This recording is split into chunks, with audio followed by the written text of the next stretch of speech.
Good morning, everyone. It is February 10th at 6:03 a.m., and you are watching the Wisdom Worth Knowing podcast. Today, we're going to be talking about some roads you have to take alone. No family, no friends, no partner, just you. And when we go into detail on this subject today, don't forget, try to keep your questions in your head or just leave them in the comments below on Facebook, because there is a discussion time that's going to take place afterwards. And this was a good one. I was actually surprised this one turned out as popular as it did on Facebook. I generally, for the topics of discussion, what we do is we take the most popular post from yesterday, and we go over it in much greater detail on the actual podcast. So we kind of unpack it a little bit and try to discuss, a little bit more about what it means. And that's what the discussion time is for. So, if it's your first time here, don't forget, I have one thing I really do like is Audible, and it's actually the main part of our show, or the main sponsor of our show at the moment is Audible. I've read audiobooks for about 2 years now, and honestly, it was a lifesaver for me. It's tagged as listening is the new reading. Audible is basically an audiobook platform by Amazon. So you can join through audible.wisdomworthknowing.org. It's a lifesaver for me. I try to listen to at least a book a month, and I do try to diversify my reading. I'll do a lot of fiction and nonfiction as well. So make sure you guys check out Audible. Again, that's audible.wisdomworthknowing.org. You get a free 30-day trial. You can cancel anytime, and you get your first audiobook for free. That can be any audiobook you want. It could be a $50 to $100 audiobook. Believe me, they are out there. So let's go ahead and get started. Now, some roads you have to take alone. No friends, no family, no partner, just you. So the reason I do like this topic a lot is it can kind of mean a couple things initially, especially if there's a tendency towards this selfish reclusion that a lot of people have, where they feel like you're strong when you do take the road alone. So I don't want this to be misinterpreted, because I do know that one of the main reasons I like this one is because it says some roads you have to take alone, not all roads. I do genuinely believe that this is true. There are certain aspects of our life in which we have to develop individual strength in order to kind of develop the character necessary in order to be able to handle those situations on our own. A perfect example of this, I think, is self-mastery. Yesterday we talked about anxiety, and a lot of what was discussed when we were talking about the tools that you need in order to kind of deal with the anxiety, if you have it, is the ability to assess your own triggers, your own breathing techniques, any kind of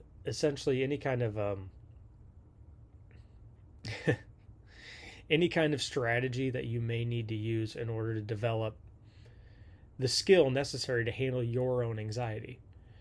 Now, this is a journey that you generally do have to take alone. Now, you can bring people in on it along the way, but it's one of those things where, since it is a path of self-discovery to kind of learn how to manage your own anxiety and triggers, the only truly effective,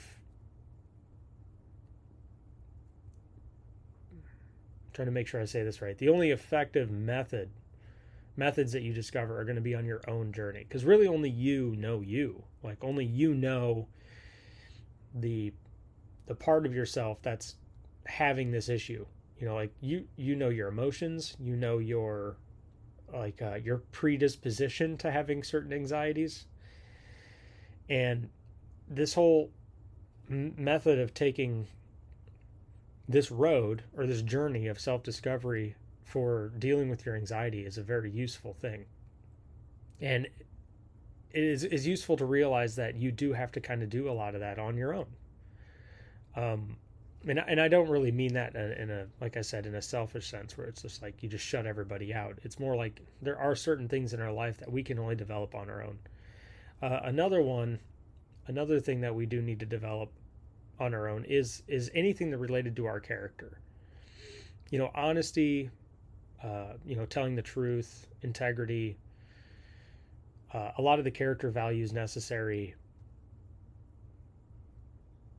in which only you will know whether you're progressing or not, is one of the roads that you'll have to take on your own. So like if you're trying to become more honest as an individual, like only you know if you're lying. So developing that skill and it is a skill of telling the truth, is something that really only works on a self journey. You know what I mean? So when you are on that journey, you really can only take it alone. Like there's no family, no friends, no partner that you're going to take along with you on anything that requires that self accountability. Now, I do know in my life that this isn't always easy, because when you're only accountable to yourself, it's actually really easy to cheat. It's really easy to not actually go through with it. Let me think of an example in terms of actually. I'm gonna think of. I'm gonna say the telling the truth thing, because for a while, I didn't realize how much I lied. There was a podcast I listened to. No, it was actually an audiobook. It was Jordan Peterson, the 12 Rules for Life one. He does have a chapter. It's called Always Tell the Truth. Now, one of the most convicting parts of that book was, he said, when you don't express your truth, or the truth in your experience, is probably a better way of wording it, it's the same as not existing. And that really kind of struck home for me. It's like the same as not existing. Because when you don't express your current level of experience in a situation, you aren't expressing yourself, and you're stifling your experience up to that point. And that was really convicting for me, because there were a lot of times, or a lot of situations in my life, in which I was refusing to express that. And only I would know that. You know what I mean? My friends, my family, my partner or my wife, she wouldn't know if I wasn't expressing myself. Only I would know that. So learning to tell the truth was actually a very difficult process for me, because for me, and it ended up kind of like being like a pendulum that swung in the opposite direction. Because one of the things that ended up happening when I first started being more honest with people was that I didn't really know how to do it effectively or well. I didn't know how to communicate in a way that wouldn't be offensive or mean. And so what I would end up doing is I would actually, because I kind of kept a lot of that stuff bottled up, is I would come across as super harsh or super angry. And that was not constructive at all initially. And so when I first tested this theory of always telling the truth, I was really I had a lot of situations where I felt really bad because I was starting to be honest with people. And two things happened. First thing that happened was people who were used to me not being honest were like taken aback. And then the second thing that happened is I would kind of blurt it out. And it didn't turn out to be the most effective way. But up to that point, I had no real experience doing it. So this road of kind of figuring out what it would look like for me to tell the truth was very messy. But it was one I had to take on my own. Like one of the most important things he did say in that book was, he did say that it's going to be very awkward for people around you at first when you start doing it. And I'm like, well, that was true. The one thing he did say that it was really important, or I don't know if he said it or not, if I just learned this, was that he did say, after you start doing it, you will get feedback. Maybe you don't do it the right way. Maybe you say the wrong thing. Maybe you are super offensive because you blurt it out and you don't really know how to communicate it effectively. And then it just ends up boomeranging on you. And maybe you said something and you were wrong. That, of course, happens a lot, too. I mean, of course it happens a lot. But an interesting thing happens next, right? When you do share that truth and it does boomerang on you, you can learn from that. It's like, well, maybe there was a better way for me to communicate that. And then the next time you communicate, you learn to communicate a little more effectively. And so this is one of the examples of the journey that I had to learn when it was appropriate to say certain things, when it wasn't appropriate to say certain things, in terms of being honest. Like there's just certain things you just don't say ever, even though you are thinking it. But that's not the same as lying. Like, not saying something is not the same as lying. That's kind of one of the tactful things, where you actually sit down and you learn when it's appropriate to talk and when it's appropriate not. Because not everything in a situation needs to be said. So when you're traveling along this journey, or this road of life in general, there's not going to be like this perfect, clear path,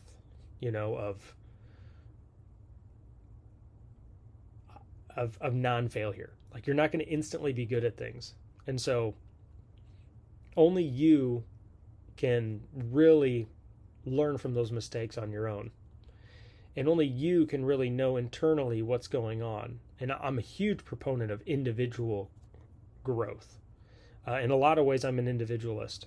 In that the most effective lessons we learn are the ones that we learn on our own. And we learn through self-reflection. I think those are the most important lessons we learn in life. And if we don't stop to take the time to have some degree of self-awareness, it becomes very difficult to actually grow. Now, that doesn't mean it's not important to bring people in, when you need them. So you don't just abandon your family and friends and partner, especially if you find you're in a situation where you need help. Let's say you're struggling with, it could be an addiction or anything. Relying on people who have a stronger sense of whatever it is that you're dealing with is extremely useful. I did have somebody close to me say, and this was really good advice. He said, find somebody in your life who has what you want, and then just like pull them aside and say, how do you do that? Like, if you know somebody who's really good with money, or they seem to do really well financially, and you're like, I want that. Pull them aside and say, hey, I've noticed you're really good with money. How do you do that? What's your secret? It's the same thing with almost anything. Like, somebody who is a good programmer, if you want to do programming, or somebody who's got a really good work ethic, somebody who's in really good shape. Like, rather than being resentful and jealous of what they have, and of course you want to be happy for people for what they've accomplished, pull them aside and say, hey, how did you do this? Like, I don't know how you did it. So that would be a good example of how you could bring people into a situation. And it's not necessary to do that journey on your own, especially initially. Yesterday we talked in brief about how sometimes you need somebody to come in and fill you up initially, to kind of just get the ball rolling. Sometimes you need that outside inspiration and influence and information, somebody who's accomplished what you're aiming for, and they can give you all the feedback necessary as you start your journey. But then as you move further and further along, you will be able to kind of take that road on your own. Initially you just need somebody to kind of help you along the road just to get started. And then once you kind of get started, you can kind of get on your own and begin following that journey. I mean, at the end of the day, it's going to fall on you. Your self-accountability is going to be the cornerstone of whether that thing succeeds or fails. And that's really one of the reasons I really like this post. And I was actually pleasantly surprised this post did really well yesterday for that reason. I did not expect there to be a extremely positive response to it, because in a lot of ways I expected most people not to want to think of success and failure in their own individual contexts. You know what I mean? I didn't want them to think of it as it being their responsibility. So I was actually happy to see that a lot of people kind of acknowledge that, yeah, it does start, and a lot of things do start and end with me. There are certain roads I'm on, especially ones based on integrity, in which it's really only me that's going to be responsible for it. Now I am going to move into discussion time, and we may or may not have any feedback on this, which is totally fine. It's one of those situations where we're kind of a starting podcast, and if you haven't followed us yet, you can go to wisdomworthknowing.org. It'll take you to the Facebook page, and the Facebook page actually has it should have the live stream on it right now. Again, this is all kind of a developing thing, and on the live stream you will be able to leave comments during the category time. But I do know that since it's like 6 a.m., it's super early, and we're just starting out, there's going to be situations in which there's not a whole lot of discussion with the community early in the morning, and that's totally fine. I did get a message from somebody yesterday, so it doesn't look like there's many comments at the moment. There's more general, like hellos and stuff. And hi, everybody. Hi, Patty and Nathan. Welcome to the podcast. I will talk about a comment from yesterday, because I'll keep that in my back pocket. And if you guys want to go ahead and add comments while I'm talking about this, we can discuss those as well. But this individual mentioned how hard it was for him to develop friendships. And he had said that he spent a good chunk of his life struggling with addiction, or I don't even know how long it was struggling with addiction. But he did say that he was really struggling with making friends because he sobered up and he got married. And after that, everybody who was supposedly his friend were no longer there for him. And this is one of those difficult things that I talk to a lot of people now. There is a video that's worth looking up. It's called Innovation of Loneliness. It was a thesis project. I don't remember the name of the kid who did it, but it was brilliant. It's really short. It's only like 2 to 3 minutes long. But it talks about how social media has kind of, hijacked the connection process that we have with people. And one thing that does happen, I do know I've talked to a lot of people who have struggled with addiction. One thing that does happen, especially when you make a major life change, like deciding to become sober, you're voluntarily walking into chaos in a lot of ways. And that's why it's scary, right? That's why it's scary to let go of an addiction in a lot of ways, because you are walking away from not just the drug or whatever it might be, but you're also walking away from the lifestyle. And depending on how entrenched the lifestyle has become in your social circles, that can be extremely difficult, because what'll happen is not only are you going to withdraw because it's a drug that you're quitting, but you're also going to have isolation issues, because suddenly you're finding yourself not able to meet with certain people, go to certain places, or do certain things. It's like the people, places, or things trap. And again, this kind of is relevant to the topic we're talking about, because there is a sense of individual road. Like you almost voluntarily are taking a road on your own.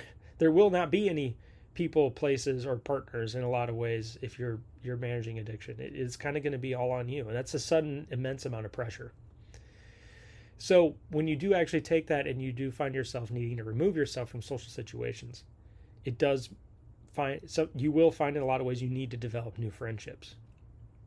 And that's scary, because friendships are not easy to cultivate. And the reason I brought up the innovation of loneliness thing is because it does kind of talk about how social media hijacks the friend connection process. And it does actually prevent us from being able to generate real friendships, because real friendship requires intimacy. And intimacy is a terrifying word for most people, understandably so, because it also implies vulnerability, because it means you're putting yourself out there and there's a risk of being rejected. But intimacy takes time, it takes effort, and physical proximity is important, and social media doesn't cultivate that. Now, I'm not saying social media isn't without its uses, of course, but and it has a lot of very positive uses. But intimacy is very difficult, if not impossible, to cultivate through social media.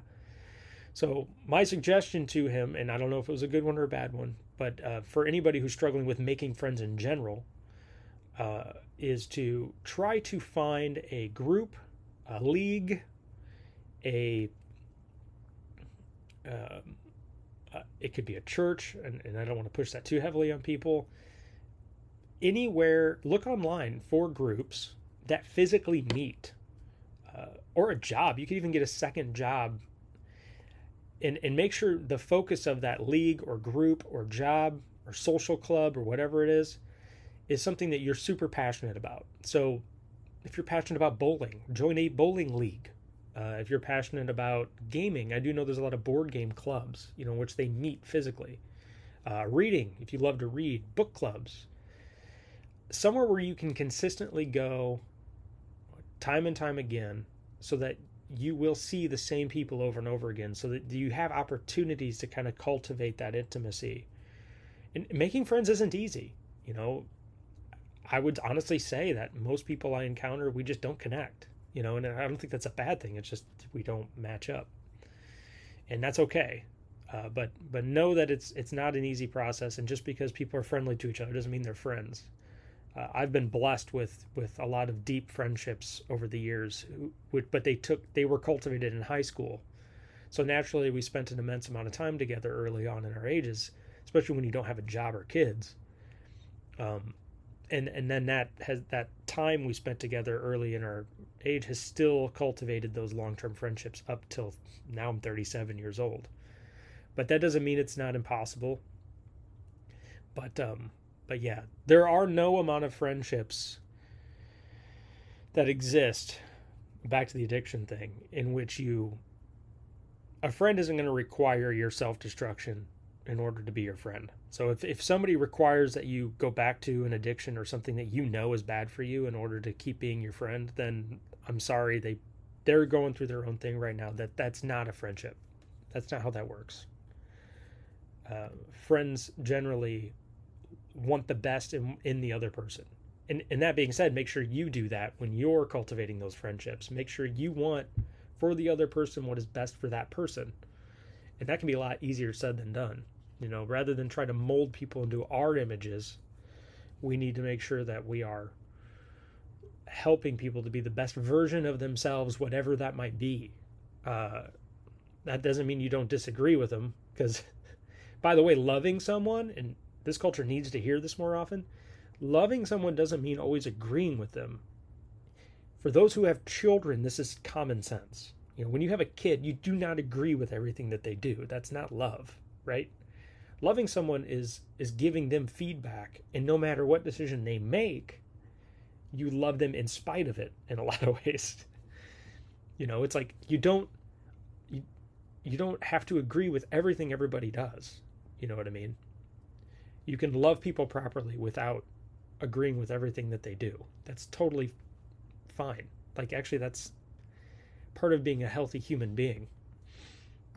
So I hope that's helpful to somebody. There wasn't a whole lot of feedback on the comment section, so we are actually going to move on to the next part of the podcast. If you have not become a subscriber yet, you can actually subscribe on Facebook. It's only $1 a month. You get a super cool subscriber badge on all the comments you leave on the page. Also, you help actually fund the advertising. Facebook is reluctant to show posts to everybody, even though they're part of the page.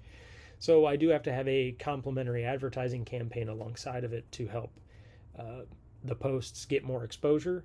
And it's only $1 a month, like I said, and the funds do go to help promote the page and share it with more people. So consider doing that. Just go to subscribe.wisdomworthknowing.org, or you can just go to the Facebook page. It's one of the buttons right on it. So stick to your routine. If you visualize yourself, then anytime something uncomfortable crosses your path, you can say, you know what, this will actually help me get to where I need to be. Maybe I need to lean into this, but that visualization is a cornerstone for that process. So thank you all for stopping by. I hope you enjoyed the podcast. As always, you can still leave comments. You can message me directly. Don't forget to check out Audible, the 30-day free trial. Cancel anytime at audible.wisdomworthknowing.org. It helps out the show if you sign up for that. You can also subscribe to the show on Facebook. It is not required to watch. You can watch the show whether you're subscribed or not. That's only $1 a month. Just go to wisdomworthknowing.org or subscribe.wisdomworthknowing.org. And until tomorrow, don't forget, some roads you have to take alone. No family, no friends, no partner, just you. So let's get after it today and try to make ourselves the best version of ourselves we can be. Have a great day. See you tomorrow.